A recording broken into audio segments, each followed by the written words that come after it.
আজি মুসলমান বাইর ইসলামানে কেরো একদিন মা ফাতেমা রাদিয়াল্লাহু তাআলা স্বামীকে বলছে, স্বামী গো, আপনি মদিনার বাজারে কাজে যাবেন, কাজে যাওয়ার পরে টাকা পেয়ে কিছুটা জও কিনে নিয়ে আসবেন, নিয়ে আসার পরে বাড়িতে আমি যাতায়াতে পিছব। হযরতে আলী রাদিয়াল্লাহু তাআলা তিনি বাবা আপনার মদিনার বাজারে গেলেন। মদিনার বাজারে যাওয়ার পরে বিরাদর ইসলাম মুআজ্জামান ইকরাম বাবা আপনার জও কিনে নিয়ে আসলেন। যাও নিয়ে আসার পরে বাবাজি খাতুনে জান্নাতকে বলো, গো বিবি খাতুনে জান্নাত, তুমি যেটা বলেছ সেটাই আমি করেছি, জলদি করে নাও, যাও গলে নিয়ে নাও। সেগুলাকে বাবাজি ভালো করে সুন্দর করে ভাজা করা হলো। ভাজাই করার পরে বাবাজি যাতাতে আপনার পিছে পিছে পিছে পিছে বাবা খাতুনে জান্নাতের হাতে ফুসা পড়ে গেছে। হযরত আলী রাদিয়াল্লাহু তাআলা তিনি বাবা মদিনার বাজার থেকে আপনার বাড়ি এসেছে। আসার পরে বেরাদার খাতুনে জান্নাত মা ফাতেমা রাদিয়াল্লাহু তাআলা আনহা তিনি বলছেন, স্বামী গো, চলুন একটু ঠান্ডা পানি পান করুন এবং কিছুটা আপনি জবের আটা দিয়ে একটু ছাতুটা খেয়ে নিন। ওগো আমার স্বামী, ও স্বামী আমার পেটটা ঠান্ডা হবে। বেরাদার ছিলাম মুআজ্জামান কিরাম। এদিকে হযরতে আলী রাদিয়াল্লাহু তাআলা তিনি বাবা খাতুনে জান্নাতের হাতখানা দেখেছে, হাতে যেন বাবা ফুসা পড়ে গেছে। এদিকে আলী রাদিয়াল্লাহু তাআলা তিনি বলতেছে, বলো গো আমার বিবি খাতুনে জান্নাত, তবে শোনো গো শোনো, তোমার কাছে একটাই আবেদন করব। বলে কি আবেদন? আবেদন হলো এটাই, বলো গো আমার বিবি খাতুনে জান্নাত, আবেদন হলো এটাই। বলে কি আবেদন? বলে তোমার হাতে তো ফুসা পড়ে গেছে, জলদি করে হাতটা আমার কাছে আগায়া দিও। আগায়া দেওয়ার পরে বেরাদার হযরত আলী রাদিয়াল্লাহু তাআলা তিনি আপনার হাতটাকে নিয়ে একটু হাতে চুমা দিয়ে দিলেন। জোরে বলেন সুবহানাল্লাহ। হযরত আলী বলতেছে, বলো গো বিবি খাতুনে জান্নাত, তবে শোনো না, তোমার আব্বা জানের কাছে একটা গোলাম নিয়েছো, আর নিয়ে আসার পরে তোমাকে আর কাজ করতে হবে না, তোমার কাজে আরাম মিলবে। খাতুনে জান্নাত বলছে, স্বামী গো, তবে একটা কথা আপনি শুনুন, আমি যে যাব আমার আব্বা জানের কাছে গোলাম আনতে গো স্বামী, আপনি আমাকে যাওয়ার কি অর্ডার দিচ্ছেন? হযরত আলী রাদিয়াল্লাহু তাআলা তিনি বলছে, স্বামী গো, বিবি গো, যাও, তোমাকে আমি ছুটি দিয়ে দিলাম। জোরে বলুন সুবহানাল্লাহ। বাবাজি মা ফাতেমা রাদিয়াল্লাহু তাআলা আনহা তিনি পর্দার আড়ালে বাবা এক পা দুপা করে আমার নবী মুস্তাফার কাছে বাবা যেমন পৌঁছেছে। আমার নবী মুস্তাফা যখনই আপনার খাতুনে জান্নাতকে দেখেছে, বাবাজি আমার নবী মুস্তাফা দাঁড়িয়ে গেছেন। দাঁড়িয়ে যাওয়ার পরে আমার নবী মুস্তাফার মাথার পাগড়ি মুবারকটা খোলে খাতুনে জান্নাতকে বসতে দিলেন। বসতে দেওয়ার পরে বাবাজি সমস্ত সাহাবীরা বলছেন, ইয়া রাসূলুল্লাহ, ইয়া হাবিবাল্লাহ, নবী গো,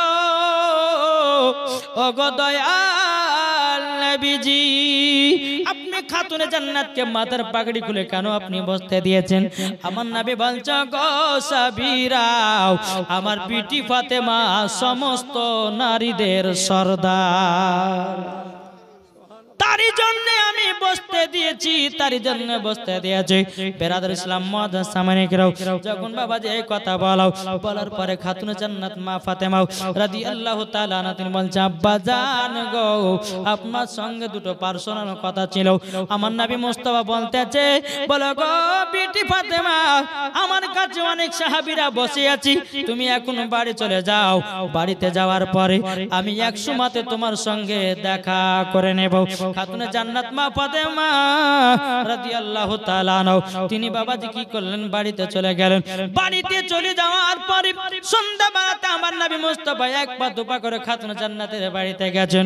এদিকে মা ফাতেমা রাদিয়াল্লাহু তাআলা আনহা তিনি দেখতেছেন আমার আব্বা জান আসতেছে।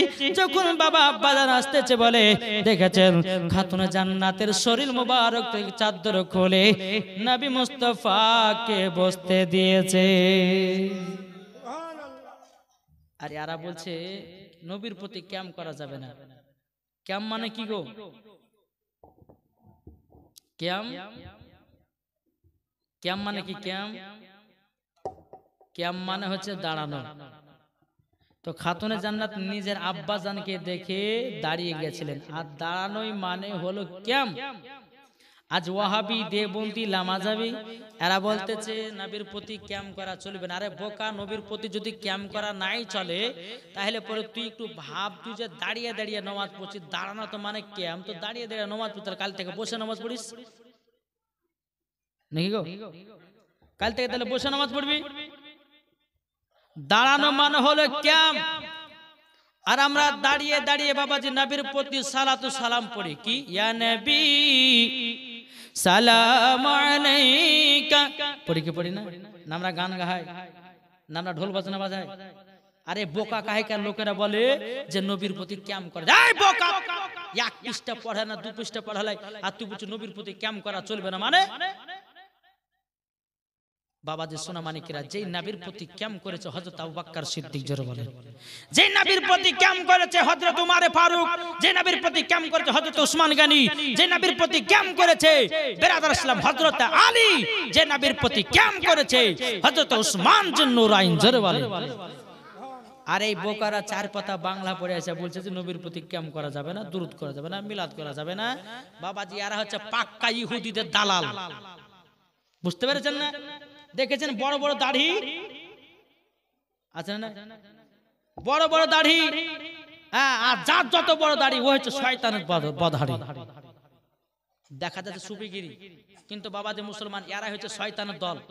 জি মুসলমান সোনা মানিকেরা, তা আপনাদেরকে বলতে চাই যে আহলে সুন্নাতুল জামাতের ভিতরে পা বন্ধু থাকুন, ইনশাআল্লাহ মরার পরে জান্নাতি জান্নাতি জান্নাতে, জোরে বলো সুবহানাল্লাহ। বাবাজি মুসলমান, আপনাদেরকে আমি বলেছিলাম ইবলিস শয়তান 650 কোটি বছর আল্লাহর ইবাদত করেছিল। কত বললাম? 650 কোটি বছর আল্লাহর ইবাদত করেছিল। তো 650 কোটি বছর আল্লাহর ইবাদত করেছিল, তার ইবাদত সব বরবাদ হয়ে গেছে। বরবাদ হয়নি? হয়নি? হয়ে গেছে। কেন? নবীকে সম্মান দেয়নি বলে, আদমকে তাজিম সেজদা করতে বলেছিল। আল্লাহ পাক আল্লাহ তাআলা বলতেছে ফাসাজাদু ইল্লা ইবলিসা আবা ওয়াস্তাকবারা ওয়া কানা মিনাল কাফিরিন। আল্লাহ বলতেছে হে আজাজিল, আদমকে তাজিমে সেজদা করো। বাবাজি সমস্ত ফেরেশতাকে আল্লাহ হুকুম করেছিলেন, সমস্ত ফেরেশতা আদমকে সেজদা করেছিল, তাজিমে সেজদা ইবলিস করলো না। আল্লাহ বলে কাফের হলি, শয়তান হলি। ইবলিস বলছে আল্লাহ 650 কোটি বছর আপনার যে ইবাদত করেছি, ইবাদতের কি হবে? আল্লাহ বলতো তোর ইবাদত তো সব বরবাদ, ইবাদত বরবাদ। কেন? আদমকে তাজিমে সেজদা করলি না মানে আমার নবীকে সম্মান করলি না। আর নবীকে সম্মান যে না করবে তার নামাজ রোজা সবকিছু বেকার। ওয়াহাবিরা নবীকে সম্মান করে না, করে দেওবন্দিরা নবীকে সম্মান করে না, লামাযাবিরা নবীকে সম্মান করে না। আরে নবীর প্রতি দুরূদ ক্যাম পড়াকে সম্মানীয় ব্যক্তি বলে, জোরে বলে। আরে শুধু নামাজ পড়লে জান্নাতি হওয়া যায় না, মুখে দাড়ি রাখলে জান্নাতি হওয়া যায় না, মাথা টুপি থাকলে জান্নাতি হওয়া যায় না।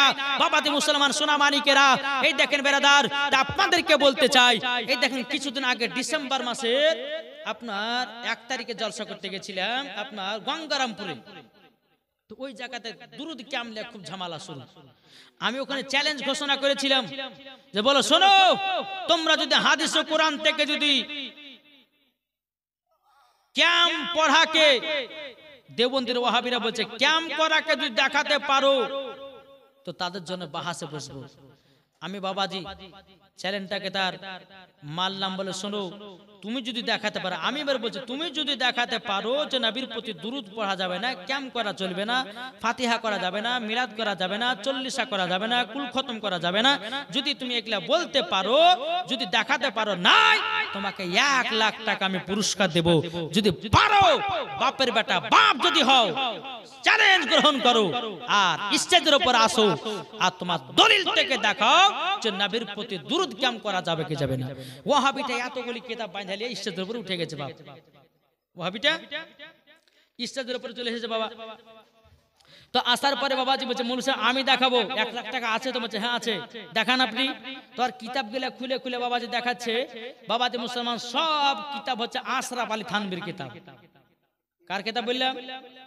মানে দেওবন্দীদের লিডার এই আশরাফ আলী থানভীর কিতাব নিয়ে এসেছে।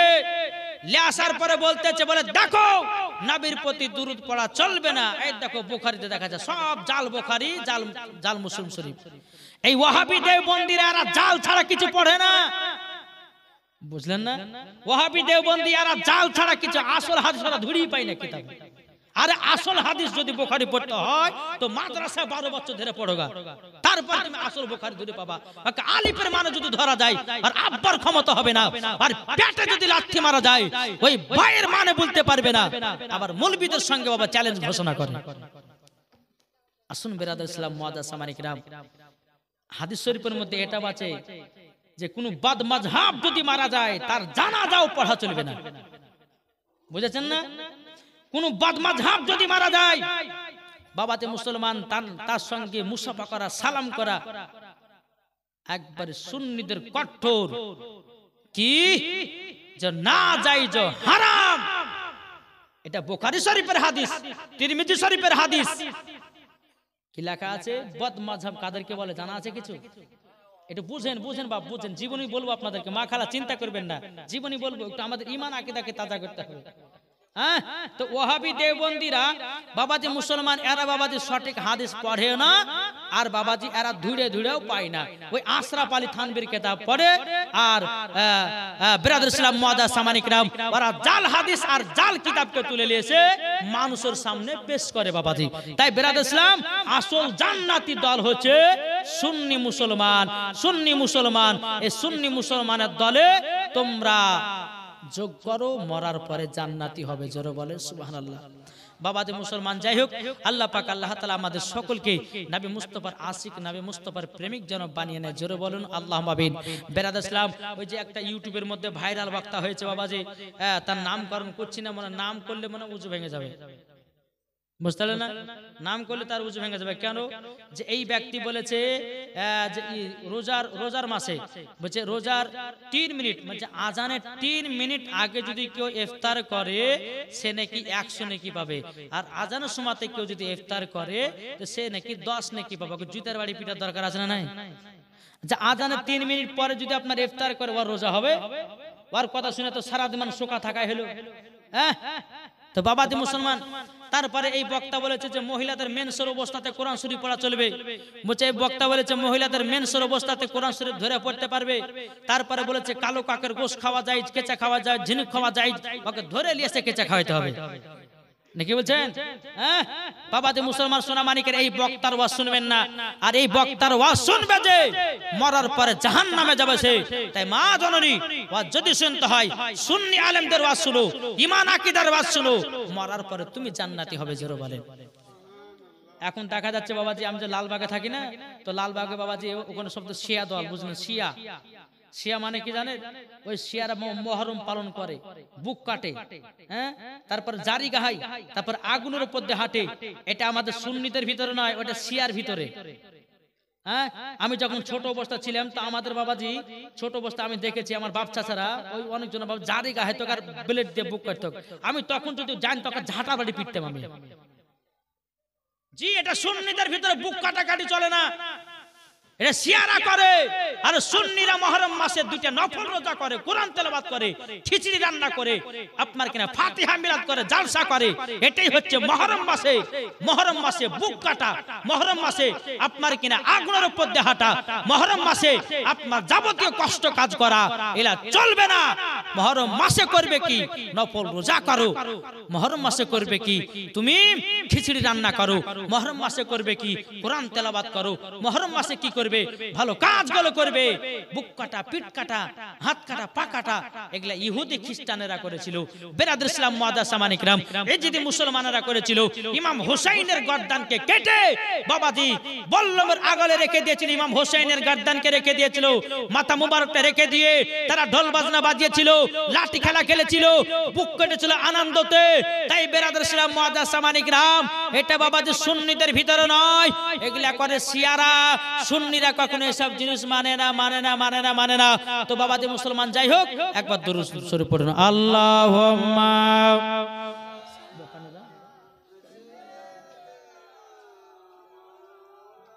মাওলানা মুহাম্মদ ওয়ালা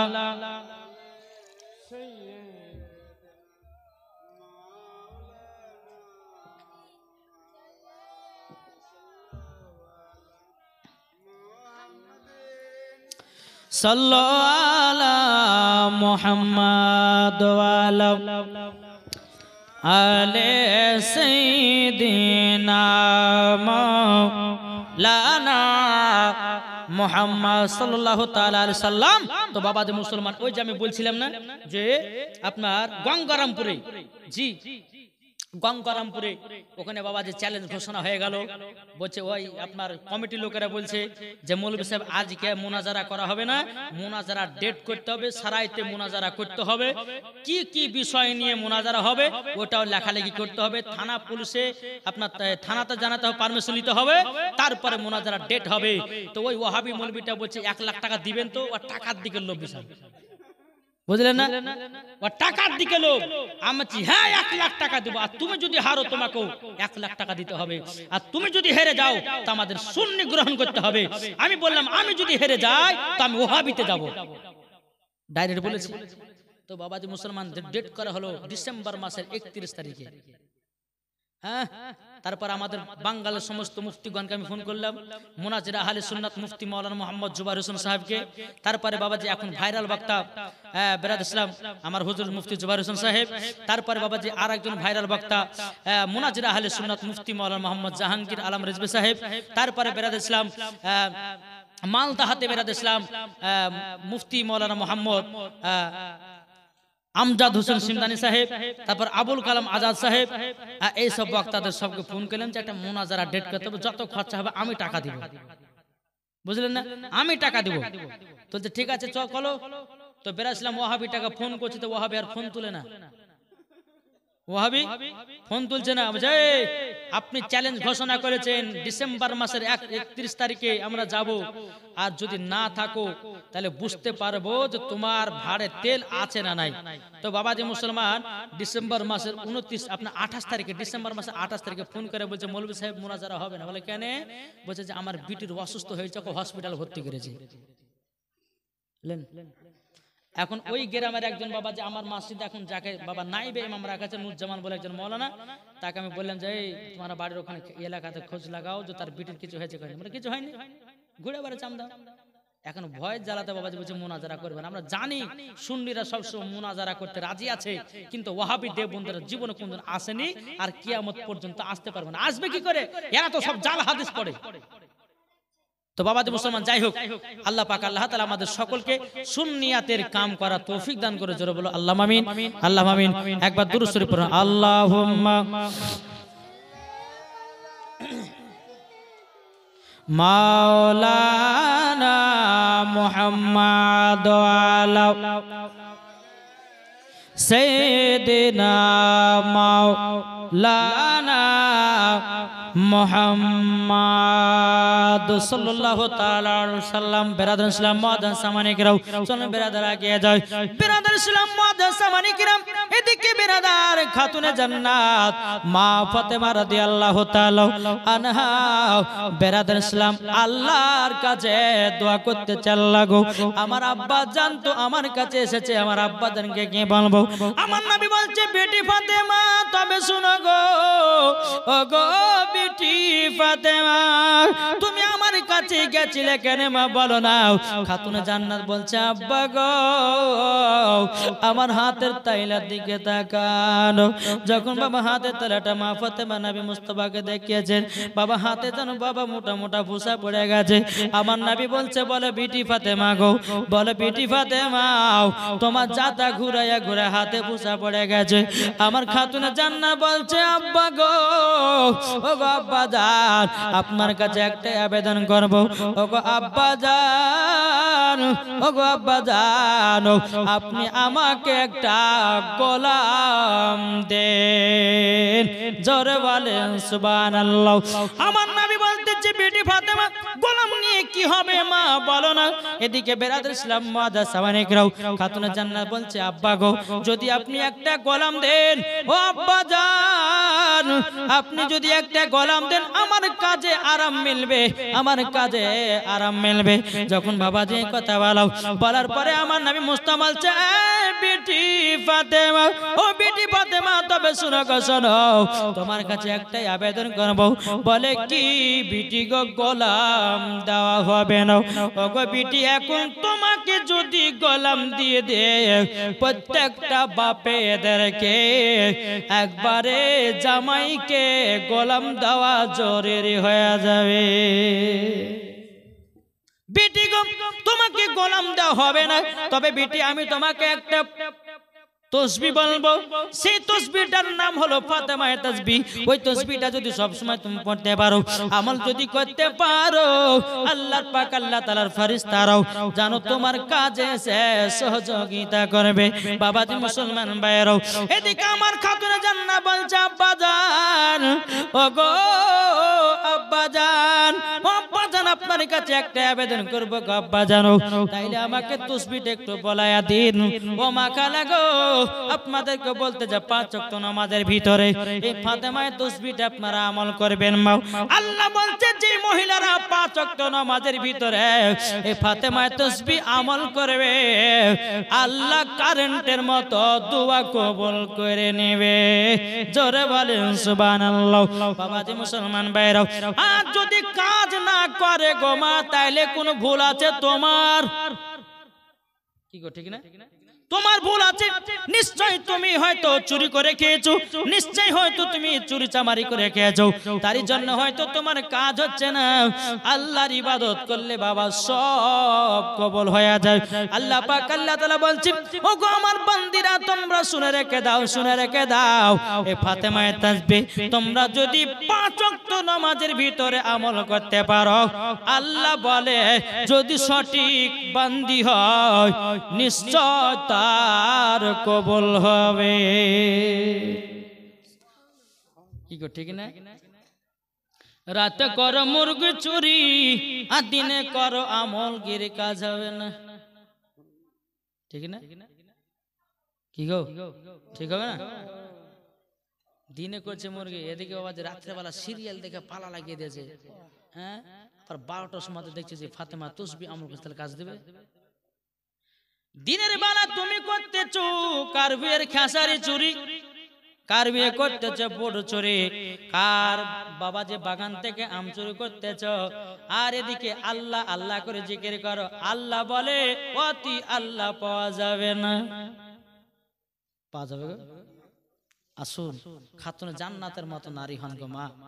যেরকম দেখেন আলেমদের প্রতি একটা কথা বলি, যে সমস্ত আমরা এই আলেমগণ যারা আছেন, আল্লাহ নবী সাল্লাল্লাহু আলাইহি ওয়াসাল্লাম বলতেছেন আল ওয়ারাসাতুল আম্বিয়া, প্রত্যেকটা আলেমগণকে নবী পাকের ছোট্ট ছোট্ট নূর দিয়ে তৈরি করা হয়েছে। যারা বলে এই বাবা যে আমি জালসা করে রাত্রিবেলা বাড়ি যাই, আপনার রাতে যায় লালবাগে যাই, যতই রাত্রি হোক না কেন লালবাগে ঢুকতে হয়, তো বেরেসলাম ফজর আজান দিয়ে নামাজ টামাজ পড়ে ঘুমাই। বুঝতে পারেন তো একটা কমেন্ট, জয় ইমাম সাহেব আপনি জীবনে কোনদিন ফজরের সময় উঠে আপনি নামাজ পড়াচ্ছেন না? আমি দেখেন ভাই আমি সারা রাত জায়গায় আছি, আমি নামাজ একলা পড়ে আমি ঘুমিয়ে যাই। আমি দেখেন সারা রাত জালসা করলে পরে আপনি ভাবছেন যে নামাজ পড়তে পারবো না? তা বলছে ব্যক্তিটা ঠিক আছে তাহলে আমার সঙ্গে 4 দিন চলে। তোকে 4 দিন দিয়ে গেছে বাবাজি সোনা মানিকেরা, তো ওকে 3টার সময় এসে ঢোকাচ্ছি, তো উঠছে বাজে 12টার দিকে। কটার সময় উঠছে? 12টার দিকে। তা আমি যে কি ব্যাপার গো, তুমি যে বলেছো ফজর নামাজ পড়বে তো 12টার সময় উঠছে কেন? সে ভুল করেছে, জালসা করে কষ্ট হয়েছে। হ্যাঁ তো বাবাজি মুসলমান সোনা মানিক, হ্যাঁ যে যেমন কাজ করে তার তো আপনার মর্ম বুঝে না, বুঝে না? হ্যাঁ আপনারা রাজমিস্ত্রি করছেন, রাজমিস্ত্রির কষ্ট সে ভাইরা জানে, কিন্তু বাবাজি সব থেকে মানুষের আসল জিনিস হচ্ছে ঘুম। ঘুম যদি সঠিক না হয় তো কিছু ভালো লাগে না, হ্যাঁ মেজাজ খাটা হয়ে যায়। তাই বেরাদার ইসলাম মুআদ্দাস সামানি কিরাম আসুন, আপনাদের কাছে একটা কথা আমি বলতে চাই, জানাতে চাই যে আলেমদের প্রতি মোহাব্বত করুন, ভালোবাসা করুন। কেননা আমার নবী মুস্তাফা বলেছে একজন আলেম যদি সারা রাত্রি যদি বিছানায় ঘুমায় আর একজন সাধারণ পাবলিক যদি সারা রাত আল্লাহর ইবাদত করে, তো ওই ইবাদত করনেওয়ালা থেকে আলেমের ঘুম পাড়ার দাম বেশি আছে। এটা জোর হবে না? ধরে একজন আনপাবলিক, ভালো করে কথাটা বোঝেন আর উল্টা পাল্টা যে বুঝান না। একজন আলেম বিছানা সারা ঘুম মানে লেখা করেছেন, পড়াশোনা করেছেন, জীবনে জালসা হানাতন করছেন, হ্যাঁ, সারা রাত্রি ঘুমিয়ে আছেন। হ্যাঁ, ঘুমানোর পর একটা আনপাবলিক যদি সারা রাত্রি যদি আল্লাহর ইবাদত করে, তো ওই আনপাবলিকের ইবাদতের থেকে আলেমের ঘুমটা সব থেকে দামি হবে। এটা জোর হবে না? হাদিস শরীফের মধ্যে এটা এসেছে যে আলেম যখন লেখে, একজন আল্লাহ রাস্তায় যে শহীদ হয়ে যায়, এই শহীদের রক্ত থেকে একজন আলেমের হাতের লেখার দাম বেশি। জোর বলেন। তো বাবাজি সোনামানিকেরা তাই বলে যে বাবাজি এবার কোন আলেমেরা যদি বাবা নামাজ না পড়ে, তাকে তো হিসাব দিতে হবে। আলেম বলে কি লাশ সাহেব নাকি? হ্যাঁ, হিসাব লাগবে সবাইকে। আমি যদি নামাজ না পড়তে আমাকে হিসাব দিতে হবে কবরে। বেরাদার ইসলাম মুআদ্দাস সামানিকরাম, কিন্তু বেরাদার আসুন, তাই আপনাদেরকে বলতে চাই, আলেমদেরকে মোহাব্বত করুন, আলেমদেরকে ভালোবাসুন, ইনশাআল্লাহ দেখবেন মরার পরে জান্নাতি হবেন। বেরাদার ইসলাম যাই হোক, তাই খাতুনে জান্নাত বলছে, আব্বা জান আমাকে ফাতেমায়ে তাসবিহটা বলে দেন। জোরে বলেন সুবহানাল্লাহ। ফাতেমা তাসবিহ যখন বলছে, বেটি গো 5 ওয়াক্ত নামাজে তুমি এই ফাতেমায়ে তাসবিহটা আমল করবা, আপনারা শুনতে রাজি আছেন কি? মনে রাখবেন, আলহামদুলিল্লাহ হলো 33 বার। কি বললাম? আলহামদুলিল্লাহ 33 বার, সুবহানাল্লাহ 33 বার, আল্লাহু আকবার 34 বার, মোট হলো বাবা 100 বার। আমার নবী বলছে, ও আমার বিটি ফাতেমা, তুমি 5 ওয়াক্ত নামাজের ভিতরে যদি ফাতেমায়ে তাসবিহ যদি 100 বার করে পড়তে পারো, আল্লাহর কাছে দোয়া করবা, আল্লাহ তোমার কাজে সহযোগিতা করবে এবং কি না আল্লাহ তোমার দোয়াও কবুল করবে। জোরে সুবহানাল্লাহ। ওগো সোনামানিকেরা, ও মা কানা শুনেছেন মা রাতের বেলায় মা জননীরা, আপনাদেরকে একটা কথা বলতে চাই, বেরাদার ইসলাম মুআদ্দাস সামানিকেরা, ও মা কালে একটু মনে রাখবেন গো মা, কি বললাম? ফাতেমায়ে তাসবিহ। কি গো ফাতেমায়ে তাসবিহ কি বললাম? আলহামদুলিল্লাহ 33 বার, সুবহানাল্লাহ 33 বার, আল্লাহু আকবার হলো 34 বার। মনে আছে তো? মাথা সেভ করে ঢুকেলেন মা। আলহামদুলিল্লাহ 33 বার, সুবহানাল্লাহ 33 বার, আল্লাহু আকবার হলো 34 বার, মোট বাবাজি 100 বার। তাই বাবাজি মুসলমান ভাইরা, এ সোনামানিকেরা, আমার নবী বলছে, বেটি ফাতেমা তোমাকে গোলাম দেওয়া যাবে না। বেটি ফাতেমা, বেরাদার ইসলাম মুআদ্দাস সামানিকরা, খাতুনে জান্নাত মা ফাতেমা রাদিয়াল্লাহু তাআলা আনহা, তিনি বলছে, আব্বা গো, ওগো আব্বা জান, আমি তো জাতা পিছায়া আমার হাত গলো যেন পোষা পড়ে গেছে। আমার নবী মুস্তাফা একটু থুতু মুবারক নিলেন, নেওয়ার পরে বাবা খাতুনে জান্নাতের হাতে বাবা যে আপনার মা খায়া দিল, আল্লাহর কি কুদরত, অটোমেটিক বাবা ভালো হয়ে গেল। জোরে বলেন না সুবহানাল্লাহ। আমাদের থুতু হলো বাবা খারাপ। খারাপ কি খারাপ না? এ সোনামানিকেরা, যে নবী আমার গোশত যদি থুতু দেয়, বাবা যে মুসলমান ভাইরাও, যে নবী আমার গোশত থুতু দেয়, বেরাদার তো আপনার গোশতের বরকত বেড়ে যায়। আমার নবী মুস্তাফা আটাতে আপনার থুতু দেয়, বাবা যে আটার বরকত হয়ে যায়। যে নবী আমার গন্ধ পানিতে থুতু মুবারক ফেলায়া দেয়, ওই পানিটা বাবা মিঠা হয়ে যায়। ওগো মা কালা, ও সোনামানিকেরা, যারা বলেন নবী আমাদের মতো মানুষ, আমি বলতে চাই গো মা জননীরা, কালকে সকাল বেলাতে 2 কেজি গোশত নিয়ে আসবেন। নিয়ে আসার পরে আপনার বিবিকে বলেন, বেবি রে এই গোশতটা রান্না করো। রান্না বান্না হয়ে গেল, যদি একটুখানি থুতু ফেলাইয়া দেয় গোশতে, আর কেউ খাবে নাকি? খাবে? খাবে না। আমার নবী মুস্তাফা থুতু মুবারক দিলে গোশতের বরকত বেড়ে যায়, আর আমরা যদি থুতু ফেলি তো ওই গোশতকে গোড়াতে ফেলতে হয়। কি গো, যে নবী মুস্তাফার মুখ মুবারক থেকে মুস্কে আম্বার থেকে খুশবুদার ছিল, আর তোমার মুখের গন্ধ হলো বাবা যে মুসলমান ইবলিস শয়তানের মতো গন্ধ, আর তুমি বলছো নবী আমাদের মতো মানুষ। বাবা যে তোমার দাঁত হলো তেঁতুলের বিচির মতো, আর তুমি বলছো নবী আমাদের মতো মানুষ। যেই নবী আমার অন্ধকারে দাঁড়ালে পরে নবী মুস্তাফা যদি মুচকি হাসতেন, তো অন্ধকার ঘরকে আলো করে দিতেন। জোরে বলেন। আমার নবী বলছে বিটি ফাতেমা, এই বিটি ফাতেমা, এই ফাতেমা তাসবিহটা আমল করবা, আল্লাহর ফেরেশতারা তোমার কাজে সহযোগিতা করবে। জোরে বলেন সুবহানাল্লাহ। একবার দূর পড়ুন, আল্লাহুম্মা সাল্লি আলা সাইয়্যিদিনা মাওলানা মুহাম্মাদ ওয়া আলা সাইয়্যিদিনা মাওলানা মুহাম্মাদ সাল্লাল্লাহু আলা মুহাম্মাদিন সাল্লাল্লাহু আলা মুহাম্মাদ হরদম জবান সে লিখলো পাক নামে মুহাম্মাদ, যাদের দিলে আছে নবী গো যাবে শুধু মদিনাতে। জোরে বলুন।